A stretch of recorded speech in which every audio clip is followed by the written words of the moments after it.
Hey y'all. Oh, I just came from the gym. Sorry about that. What's up? What's up? It's your boy Geppetto here, back in the building, and I want to jump straight from the gym, but I want to jump into this topic that's been going viral with Keith Lee versus the Atlanta restaurant scene and how he is getting some kind of like backlash because people feel like he's hurting black businesses. And what I want to say to that is bravo, Keith Lee. I personally wasn't too familiar with Keith Lee because I'm not on TikTok. I don't know, y'all. I just can't get into TikTok. I'm going to try because I work in the entertainment industry. I have a whole bunch of social media people I know. And people tell me I would do really well on TikTok, but I don't know. I just haven't been able to get into it, but I'm going to try my best to like starting soon because I've been actually been on a social media sabbatical. I've only been uploading to YouTube because I'm trying to build up my YouTube platform. But anyway, as somebody who has not only one worked in the hospitality restaurant industry and hotel industry for several years, and somebody who is 50-50 on entering that industry. Fun fact, even though it went crashing down, myself and some others were a part of a group that was supposed to invest in a food truck and a restaurant. And let's just say I was partnering up with some idiots and they didn't know what to do. I lost money behind it. It's just a whole nother story. That's a whole nother video. But I have bartended, served, and worked for hotels for like over 5 years. Like, I bartending made me get through college. So I've worked in restaurant for a long time. So I know the in and outs of how like restaurants should be run. And I will say, as somebody who travels often to different states, and if you know me personally or just my public profile, I am constantly looking to support black businesses. I will be like, hey, looking for a black caterer. Hey, looking for a black cake maker. Hey, looking for a black graphic designer because I'm always looking to hire black and brown people and put money in their pocket. Hands down, the black restaurant scene in Atlanta is very much lacking. Keith Lee isn't lying. Okay? I feel like while Atlanta is the city of and the mecca of black entrepreneurship, Atlanta is also the hub of black entrepreneurship with zero experience and zero accountability. What I mean by that is you have a lot of people who don't have the skills, criteria, or knowledge to embark on a certain endeavor, but yet they do it. And then when they're kind of being called out, they get very defensive and get nasty, right? And again, I know the restaurant industry is one of the toughest industries to work in, to manage. Um, that's one of the reasons. Like, I was a very popular bartender in Atlanta for years. Like, I've kind of bartended everywhere. And one of the reasons I stopped bartending is the fuck shit.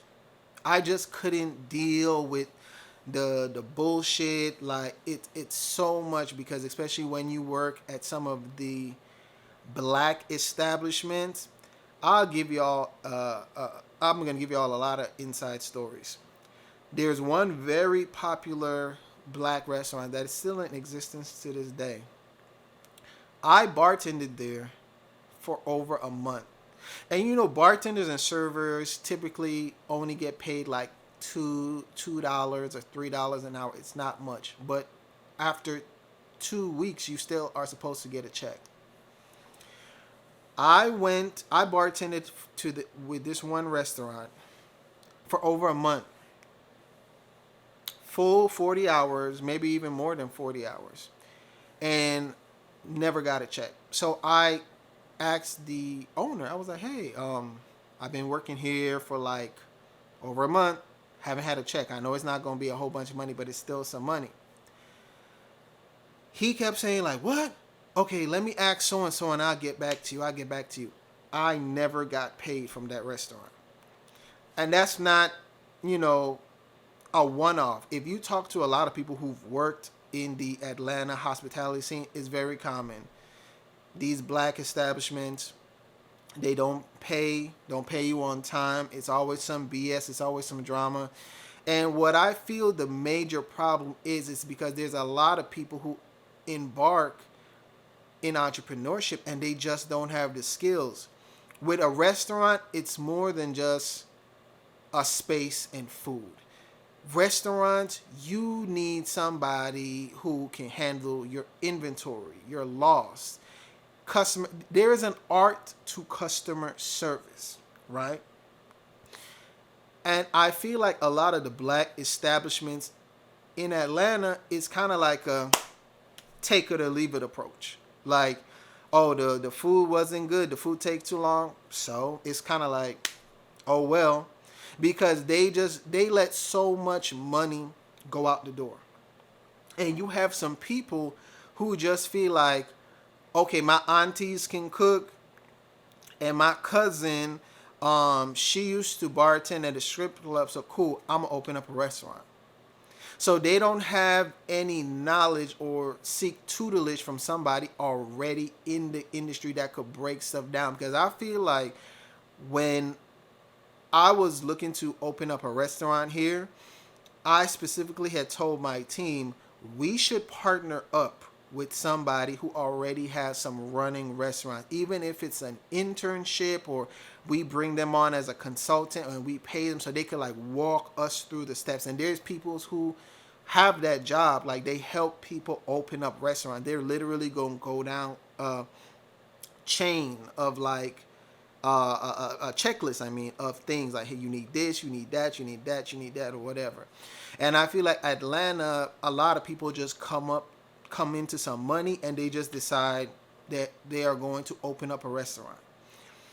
When I tell you some of these black owned restaurants have some of the, because I specifically search black restaurants, I seek them out. I would preferably want to eat at a black or brown establishment, especially, if it's independent, because I want to support. I want to give, the power of the black dollar is serious. But when you go to these black restaurants, it's a whole bunch of foolishness. It's a whole bunch of, oh, it's a 2-hour wait. You gotta pay to park. You gotta pay for your food up front. It's all these insane rules, right? And I'm gonna speak on both sides because I'm gonna speak on the customer side as somebody going to patronize a black restaurant, and I'm gonna also speak to somebody who has worked for black establishment or restaurants in general and dealing with black customers. As a customer, I feel like the black restaurants in Atlanta, it's more so like once the place looks nice and pretty, they got a good DJ, and it's a vibe, they feel like they're ready to open. Atlanta is more concerned with the look and the vibe.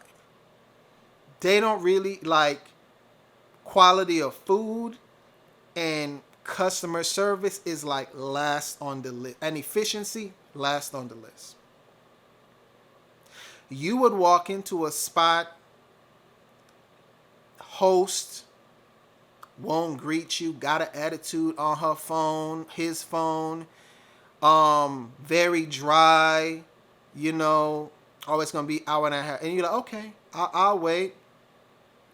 You then wait an hour, they supposed to call or text you. You like, hey, it's been an hour. What's the status? Oh, we forgot to call you. It's always this kind of like, oh well, you can leave. We don't really care type of vibes.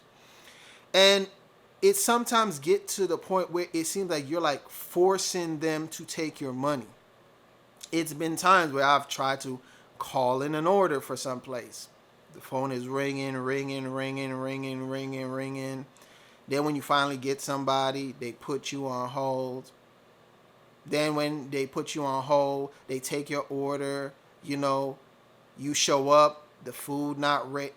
Just this past Saturday, right? I practice intermittent fasting, so I typically don't like eating um, after 7 p.m. Hold on, y'all. Let me get y'all. I love Quick Trip's ice. Quick Trip, give me a sponsor. If y'all know me, y'all know I love Quick Trip. Quick Trip ice and some water. So I typically don't eat after 7 p.m. And when I get off and I'm a little hungry after 7, I might eat like something very light, like maybe like some granola mix, or I'll try to make a smoothie. And typically I just don't eat anything heavy. But this particular night, I was so busy, I didn't eat during the day. And then I went to work out, and I had worked out late at night Saturday. So I was just starving. And typically I just go to sleep hungry because I don't like something heavy on my stomach late at night. But this night I was like, fuck it, I gotta get something to eat. I go on Uber Eats. I see a spot that serves vegan food, and it said open late. I said lit. So I go ahead. I'm looking at the menu. The food was kind of priced high, but I was like, I'm hungry. Let me go ahead and order for pickup. I put in the order. I drive from the gym, go to Quick Trip, um, get me something to drink, fill up my gas tank. As I'm doing all of this, this is like 10 minutes later. I get a notification that says the food is ready. And in Uber Eats it said black owned vegan food. Like it had vegan food. Cool. It was a 12-minute ride to the spot. I pull up, go inside, go to the bar. Hey, Uber Eats order. I ordered the food. Oh, your food not ready. Okay, cool. Like, you know how long? Let me check. The girl was more, and this was one of those kind of like lounge type situation. The girl was like 10 or 15 minutes. So I had to stand there, and I'm like, this is like so I'm dressed in like my gym clothes, they partying at the spot. I had to wait like an additional 15 minutes for my food. I didn't get my food. The portions were a joke, right? I had ordered an appetizer and a vegan chicken sandwich and fries. The portions were an absolute joke. The vegan chicken and fry sandwich, that was almost like $20, and the vegan like egg rolls was an additional $10. So it was overpriced, and it wasn't that much food. And it's a lot of situations like that with black restaurants. The price points are sometimes very ridiculous, and it's something always off with some of these black establishments. Like if the food is really good, then the wait is gonna be crazy long, or the service is gonna suck, or it might not be that clean. Or if you find a spot where the service is good, then the food might not be. In Atlanta, black restaurants, something is like always missing. It's kind of like you can't get just a full comprehensive experience in the black spots, right? Not all, but a lot of them. You feel what I'm saying? Give you another example. Again, just for y'all, I don't know if y'all know this, but I'm a vegetarian. I'm a vegetarian who mainly eats a vegan diet. The only reason I don't consider myself vegan is because occasionally I eat cheese and honey. And technically, if you're a vegan, you don't eat any animal byproduct. But I have not eaten any animal flesh or anything in over 7 years. And I'm not one of them vegetarians that eat some turkey or seafood. I don't eat no animals at all. long story. If you guys want to know why I became a vegetarian, you could ask me to make another video down in the comments. So I see it. So anytime I see a vegan or a vegetarian spot open, or I see a restaurant that has a decent menu with vegetarian options, I'm inclined to try. A few months ago, I see a spot that had some good vegetarian options. I go, I drive up, order my food. They tell me, hey, it's gonna be 10 or 15 minutes. And this is black owned, by the way. 10 or 15 minutes. I said, okay, cool. They said you could wait inside, or you can go in your car, and we'll bring the food out to you. Just park in these, like the first set of parking spaces. I say, okay, cool. I'll never forget, I had a Breakfast Club interview queued up on my phone. So I sit down in my car, press the interview, and I'm watching the interview. And in my mind, I'm like, damn, like it seemed like I've been watching this interview for a while. So I tap my phone, and I see the interview has been playing for like 23 minutes. So I'm like, damn. So I look up, and I was like, damn, they told me 10 or 15. So I get up out of my car, I go to the front, I go inside, and I say, hey, you got a status on my order? The girl looks at me and looks at the screen, and she's like, what order? I said, I placed the order about like 25 minutes ago. She's like, I don't see no order for you, sir. And I was like, I went, I pulled out my receipt, and I showed it to her. I said, yeah, I ordered my food.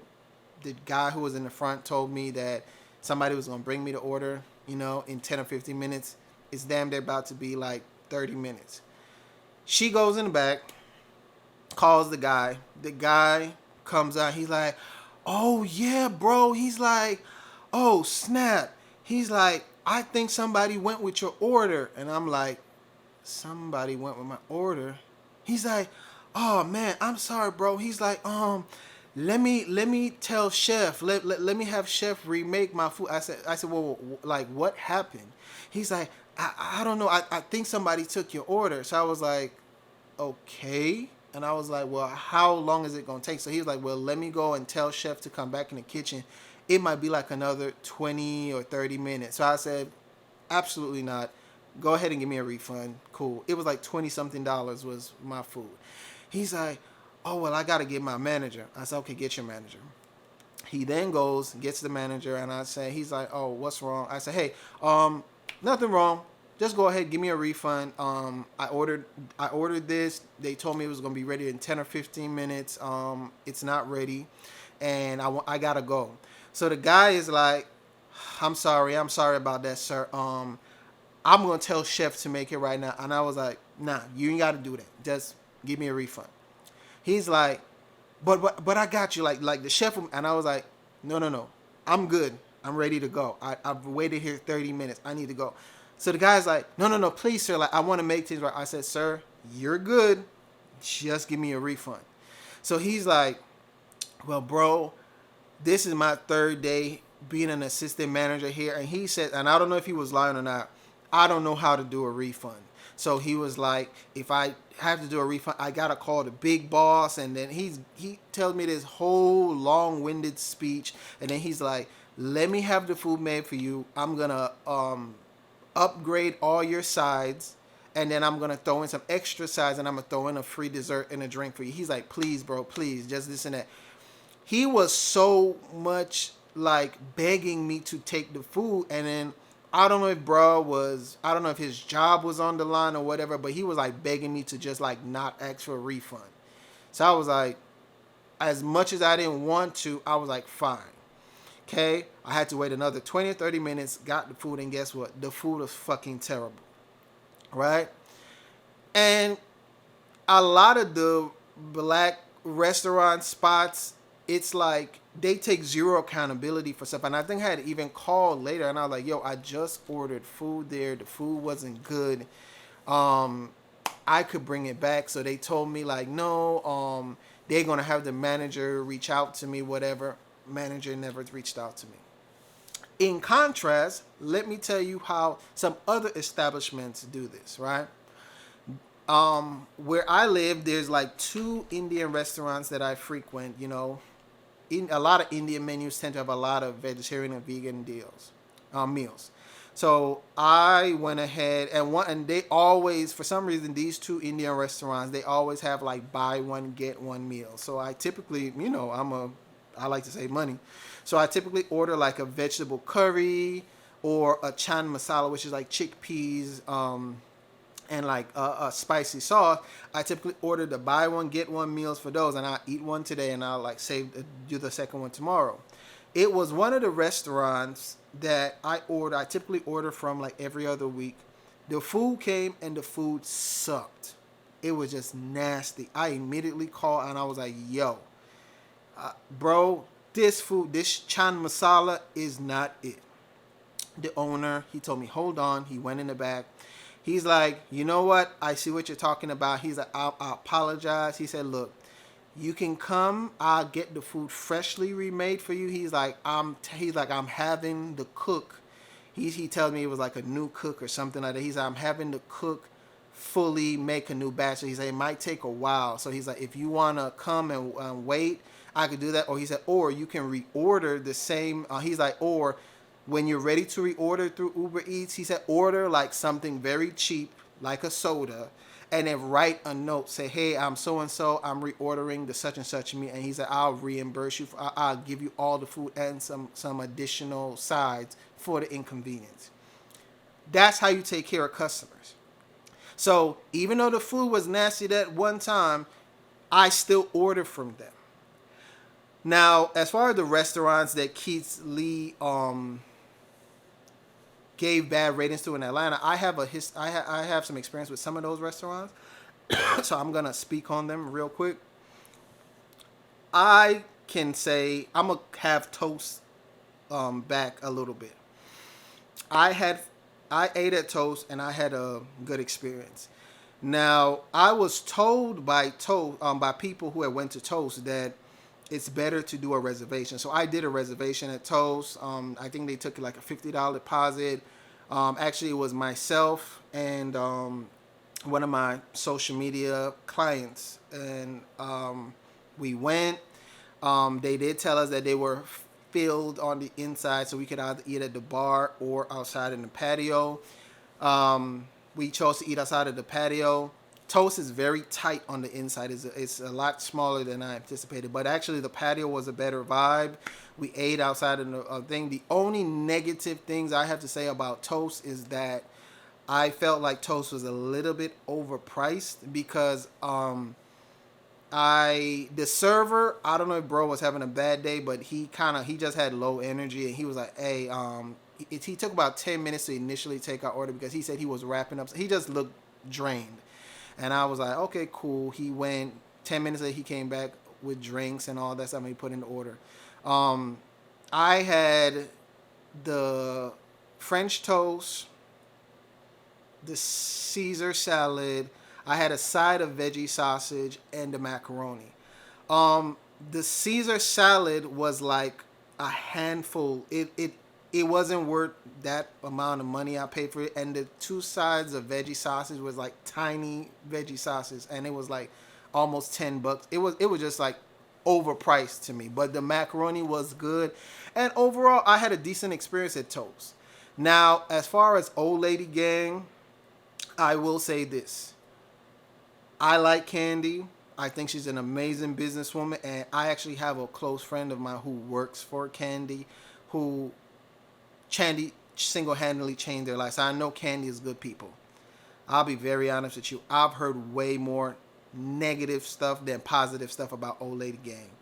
So I've just heard that Old Lady Gang, you're gonna have to wait an hour. To get seated, you're gonna have to wait an hour for your food. Some of the servers, whatever, have nasty attitudes.